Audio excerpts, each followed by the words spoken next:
The power of a no.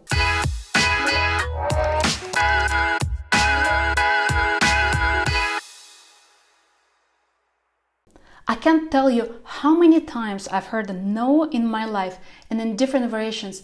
No, you can't do it. No, it's just not possible. Forget about it. Accomplished professionals, experts, mentors, coaches, bosses, colleagues, subordinates, my nearest relatives uttered no the most. No, I'm sorry, but no. You are not going to make it in this business. Also, I've heard it so many times from pseudo-experts, former boyfriends, ex-bosses, and past ecosystems or communities who had rejected me in response to going against their rules. If I'd listened to those no's enough throughout my professional career, I probably wouldn't have accomplished anything, including the simplest and easiest achievements when being an entrepreneur, producer, or corporate research manager. When my parents said I should move to a larger city in search for better professional opportunities 20 years ago, where would I be now if I only had listened to them? Or when I was talking to a senior developer and discussing a very complex solution for a problem that no one could solve in the past, I am sure Nanos, my fourth company, would have never existed.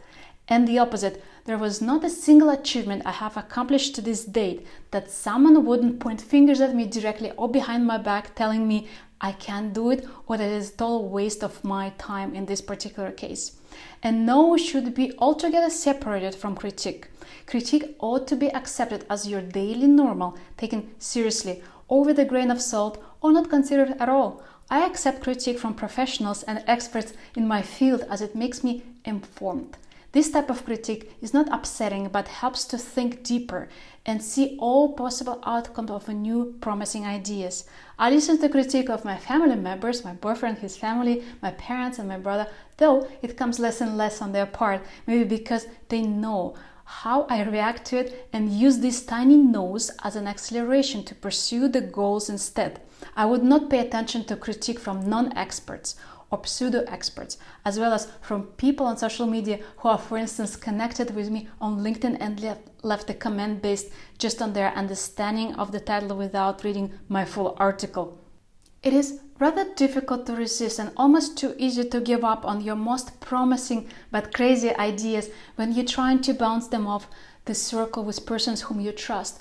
Once you hear a no to your newly envisioned concept, you almost feel relieved and excused not to pursue it. But here's something for you. Resist this action next time you are given a no, be it a potential client or your boss or your own mind, and do exactly the opposite. Convince yourself to give it a try, despite all logical arguments you have heard from them.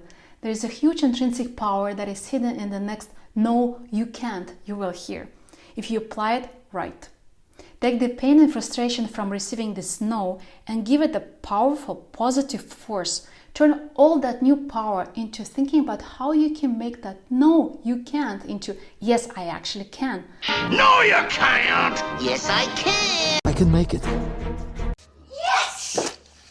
Yes! Yes! Yes! Apply this power throughout your day and just wait for events to start happening around you. It sounds simple, but you will be amazed that once you are subconsciously open to a certain idea, relocating to another country, opening a new business, switching a job, there will be multiple series of events and people who will appear out of nowhere to support you.